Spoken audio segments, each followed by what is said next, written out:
E dando sequência às palestras desta noite, nós convidamos aqui ao palco o Eduardo Martins. O Eduardo também é membro do grupo Agricultura Sustentável, o GAS, e é biólogo e vai falar um pouquinho para a gente aqui sobre o que é o GAS. Vamos receber com uma salva de palmas nosso companheiro Eduardo Martins. Bom, muito obrigado. É muito interessante a gente perceber que as coisas acontecem quando uma série de coisas amadurece. O que é que faz com que um grupo, né, porque grupo, é um conjunto de pessoas que tem identidade inclusive na discordância, né? E é um grupo que, de uma certa forma, conseguiu ter uma percepção do momento. E o que é isso? Na realidade, a gente tem uma conjunção de coisas que convergiu com a possibilidade de mudar. Não, é custo, ninguém aguenta mais, é complicado demais. Não é só custo. Além do custo, tem uma forma de comunicar, tem um esgotamento de um processo, e o GAS acabou conseguindo, né, reunir de uma forma muito interessante, porque não tem hierarquia, não se quer estrutura e não quer caixinha, e o GAS, portanto, é algo, como o Paulo disse, é algo que você não pega, mas é algo que a gente identifica e encontra identidade e encontra uma oportunidade para contribuir, para mudar. Eu vou falar aqui de um processo que, de uma certa maneira, levou as pessoas à situação que a gente tem dentro da agricultura. Você sempre começa com um processo de legitimação científica. Depois, essa legitimação sofre um processo de apropriação. Essa apropriação se dá por grandes corporações, isso evolui para monopólios, cada vez mais monopólios, tudo envolvendo a agricultura sempre está evoluindo para 3 grandes, e eu acho que esse número daqui a pouco vai diminuir mais, 2 grandes, né? As soluções, e é uma coisa muito interessante dentro do GAS, há um sentimento de inadequação. Por que é inadequado? Porque nós temos uma condição diferente. E aí vem uma coisa muito interessante dentro do GAS. As pessoas começaram a aprender a observar a natureza.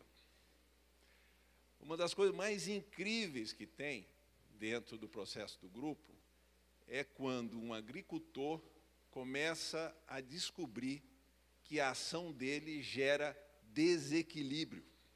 É uma palavra que aparece com frequência nos diálogos. Eu fiz esse ano, fiz um esforço, estava tudo bom, fiquei com medo e resolvi botar aquele fungicida, porque não posso perder. Em seguida veio um ataque de sugador absurdo, e eu desequilibrei o sistema. Imagina o que isso já envolve do ponto de vista de acúmulo de entendimento, né?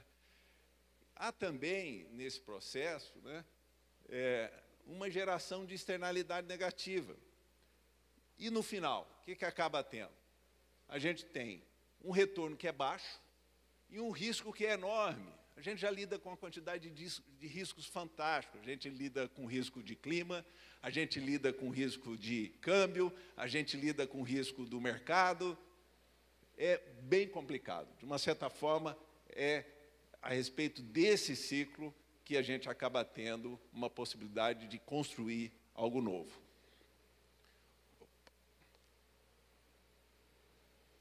Como é que a gente faz para sair da zona de conforto? Hoje o Rogério estava dizendo, como é que é, né?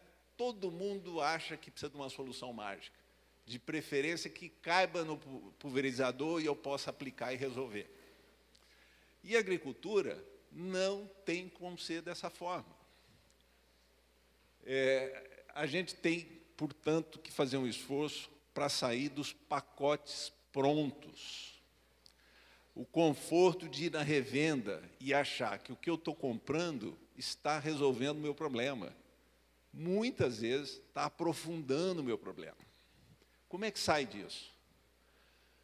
Uma das coisas que é foco, e esse é um foco fundamental, é mudança e fazer uma redução, mudança para fazer uma redução dos custos, mas de forma estrutural.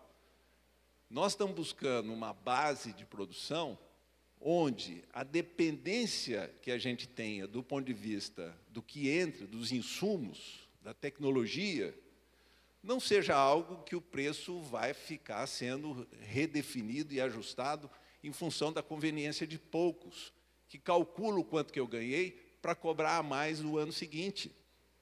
A redução tem que ser estrutural, ela tem que fazer parte de um processo que vai me acompanhar do ponto de vista das escolhas que eu vou fazer. Isso é fundamental. A outra coisa, e isso é chave, né? Vou repetir de novo, mais na frente, nós precisamos de independência e autonomia para escolher e acessar os recursos fundamentais.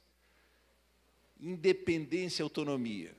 Independência é eu poder fazer, autonomia é eu conseguir obter. Eu tenho que ter essas duas coisas. O foco é solo. Nosso foco é solo, porque o solo é o nosso maior patrimônio. O que nós estamos atrás é de ter qualidade mineral. Nós vamos ter oportunidade de aprofundar isso ao longo desses dias de fórum. Qualidade estrutural e qualidade biológica. A questão do solo, ela tem que ser percebida não como um substrato, ela tem que ser percebida como base, como fundamento da nossa atividade. O gás tem uma atitude muito interessante. Quando eu estava trabalhando no governo, isso em 89, quem estava no Ministério do Meio Ambiente era Lutzenberg. E o Lutzenberg disse, eu estou no governo, sou uma pessoa que me dedico à agricultura alternativa e vou fazer um esforço para juntar todas as tendências de agricultura e, com isso, ver que políticas são necessárias para fortalecer esses movimentos. E aí veio biodinâmica, orgânico, todo mundo, biológico, etc. Sentamos, organizamos a discussão, foi uma brigalhada impossível. Acabou a reunião, todo mundo odiando o outro. Até porque cada um se agarra naquilo que ele acha que é o real, o verdadeiro, o importante, o significativo, e desqualifica o outro. E o que a gente faz? A gente vai buscar solução em todas as linhas de agricultura. Tudo que puder contribuir para ter autonomia, para ter independência, para melhorar a qualidade e reduzir de forma consistente o custo de maneira estrutural, a gente vai buscar. Sem preconceito e sem sectarismo.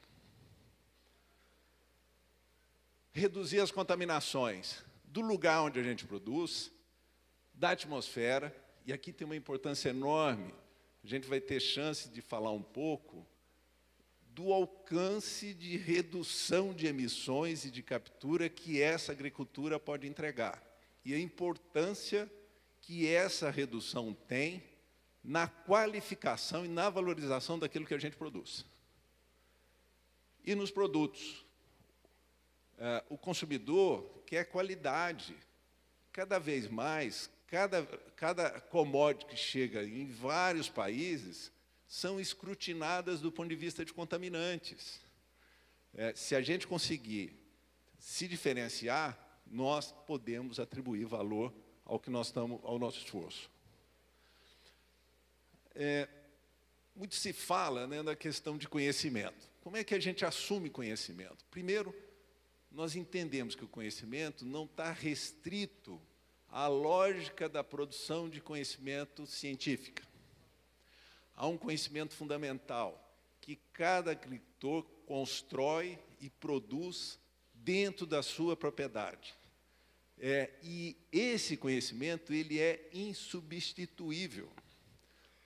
Não que a gente não queira pesquisa, não que a gente seja contra o método científico, não é isso. O que a gente se preocupa é que nós precisamos dos resultados materiais da pesquisa, mas a gente precisa que esse conhecimento tenha consciência das consequências.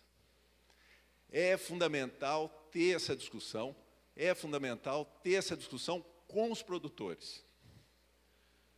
O aporte de conhecimento, e ele acontecendo de forma sistemática, ele é fundamental para a gente sustentar a interdependência regional e a autonomia dos produtores. E tem algo que virou uma ferramenta incrível dentro do grupo. Chama-se Google Acadêmico. É muito interessante. Surge um problema. Percevejo castanho. É um problema, estou tendo, não sei o quê. Começa uma discussão. Alguém vai no Google Acadêmico, faz uma revisão. Aí, especificamente, diz, olha, esse assunto aí, ele não é de interesse das empresas, porque quase não tem nada para lidar com esse assunto. Aí vai, mas eu li da biologia, ele sobe e desce, dependendo da quantidade de água no solo. Aí vem, as indicações para tratar disso são tais, tais e tais. Aí faz-se uma discussão, e dali a um tempo, cada produtor explica, quem teve experiência, como é que lidou, e a gente sai com um conjunto de indicações que são testadas, e cada teste a respeito daquele problema que é assumido como relevante, tem um retorno para o dentro do grupo. É muito rápido e é muito efetivo. E na hora que alguém diz que funciona, é como se fosse na veia. Então, é interessante esse processo, porque a forma de lidar com o conhecimento, ela está atuando e funcionando sem aquelas definições, intermediações. Hoje, esse grupo tem muita capacidade de conseguir pensar, entender, interpretar e oferecer uma demanda com muita qualidade. A outra coisa que é fundamental, do ponto de vista prático, é que as soluções são regionais e têm que ser regionais. Quando a gente pega, tanto na lógica dos insumos, quanto na lógica da produção, e faz uma análise da logística, do ir e vir envolvido, a gente percebe que nós estamos lidando com sistemas de profunda irracionalidade. Na hora que a gente tem a possibilidade de equacionar aquilo que é relevante no contexto regional, o que acontece? Primeiro, contexto regional significa acesso fácil. Segundo, contexto regional significa que aquilo que eu estou investindo e gastando gera riqueza, gera benefício no meu contexto. Solução regional também estabelece, muitas vezes, uma maneira de acesso em que o risco de eu ficar sofrendo lógicas de competição ou lógicas de monopolistas são bem menores. A busca pela região não é só do ponto de vista de acessar os insumos, mas também é da organização. E a forma de fazer é em regiões agrogeológicas, que felizmente agora começa a ser estruturado pela Embrapa, Ministério da Agricultura, CPRM, e a gente deve ter em breve esses desenhos. Mesmo antes de chegar, o nosso esforço de começar a se organizar regionalmente é fundamental, porque o gás não tem a expectativa de ter algo centralizado, grande, estruturado. O que tem que funcionar são as regionais, né? As regionais são fundamentais também porque ali os agricultores se organizam e ali os agricultores conseguem construir suas identidades. A outra questão é o seguinte, existe, e isso é uma crítica, né, uma dificuldade muito grande do agricultor pagar por conhecimento. Ele se dispõe a pagar por produto. Aquele que o Rogério estava falando que ele é doido para botar no pulverizador e ser o mágico que resolve. Até paga muito pelo produto. Mas o agricultor tem dificuldade de pagar por conhecimento. Então, uma das coisas que a gente preconiza é valorize o conhecimento. Hoje, qual é a principal dificuldade da gente multiplicar as discussões, as práticas, as boas coisas que a gente tem construído, né? É cabeça, é gente para poder pegar e levar. Essa é a dificuldade. Não é produto. O produto, com um pouco de trabalho, você organiza em cada região. E aí é o seguinte, vai começar a mudar na hora que dizer o seguinte, eu vou prestar serviço e eu prometo que teu rendimento vai ser melhor. E o dia que esse serviço começar a ser remunerado por desempenho, nós vamos fazer uma verdadeira revolução do ponto de vista de fazer as coisas acontecerem. Uma coisa que tem sido uma prática, ela não é assim tão rígida e dura, né? Mas uma prática muito interessante. Alguém testa algo, aprende, vê como é que aquilo funcionou ou deixou de funcionar, replica e compartilha. Sempre compartilha. No grupo não tem história de ficar escondendo leite para poder ganhar, ou para poder isso, poder aquilo. As pessoas compartilham mesmo, e de uma forma sistemática, e de uma forma sincera, e de uma forma transparente. Como é que a gente produz? E é um pouco o objeto do resto da reunião. Nós vamos falar do uso dos remediadores e de fertilizantes regionais. Fertilizante regional aqui entra principalmente em cima do fosfato natural, e o remediador é praticamente local, os raios, em geral, não devem ultrapassar 200 quilômetros.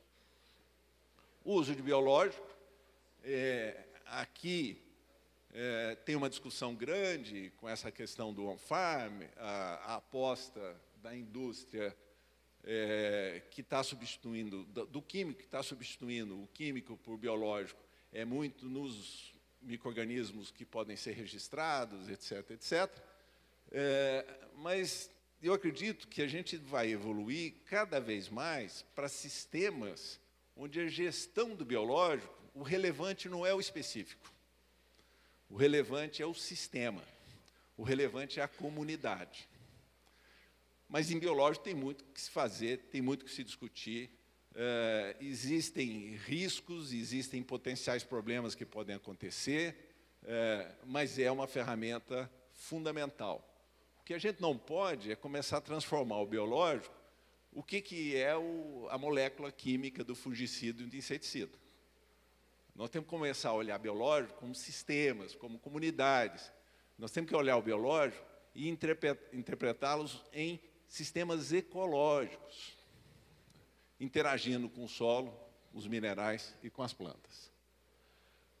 E plantas de cobertura, né, que tem sido uma ferramenta fundamental, ela ajuda a diversificar, ela deixa uma herança para a cultura que vem, ela estabelece proteção do solo, ela aumenta o aporte de carbono, apesar do desafio que é conseguir segurar carbono nos sistemas extensivos e intensivos. E aqui, para finalizar, poucas indicações de prioridade, são poucas, mas são bem desafiadoras e envolve também começar a lidar com uma dimensão que é o pós-porteira. O que é depois da porteira? Mas, primeiro, organizar as cadeias regionais dos principais insumos. Nós temos que lidar com esse negócio de pó de rocha e não adianta ficar achando que vai ser só resíduo. Hoje, muita coisa a gente consegue resolver com resíduo, daqui a pouco não vai mais, porque a demanda de agricultura envolve volumes grandes e significativos. Resolver o problema de inóculos, a gente precisa sistematizar os inóculos referenciados para não ter a dificuldade de ser criticado do ponto de vista formal, legal. Nós precisamos formar capital humano para multiplicar e pesquisar as práticas. Nós precisamos de estímulo ao desenvolvimento de serviços e inovações para o produtor praticar agricultura sustentável. A demanda aqui e as possibilidades são incríveis, principalmente integrando com um conjunto de outras tecnologias. Nós precisamos de estratégia para aproximar o consumidor dos alimentos que a gente produz. Tem uma discussão, certificação, migrar para orgânico, o que vai ser? Aqui tem também a possibilidade da rastreabilidade, mas o que a gente acredita muito é identificar quem tem interesse nessa história que a gente tem para contar e começar a se aproximar e organizar um sistema que tem que cobrir todas as etapas para poder oferecer um produto diferenciado. A gente acredita muito que esse valor vai poder ser buscado e capturado. E, por último, algo que é fundamental, até porque ele pode ajudar muito a suportar a estratégia de se aproximar dos consumidores, que é a contribuição que essa agricultura pode dar para a questão de mudança climática. Para vocês terem uma ideia, só do ponto de vista químico, eu não estou lidando com ativação biológica, eu não estou lidando com o aumento das raízes, só nesse ponto, se a gente pega os pós de rocha melhores para esse efeito, cada tonelada pode chegar a capturar 800 quilos de CO2. Os piores vai dar em torno de 300 quilos para cada tonelada aplicada. É a forma mais barata, é a forma mais efetiva e ela está no nosso alcance para gerar uma externalidade importante como essa e ajudar a gente a produzir. Muito obrigado.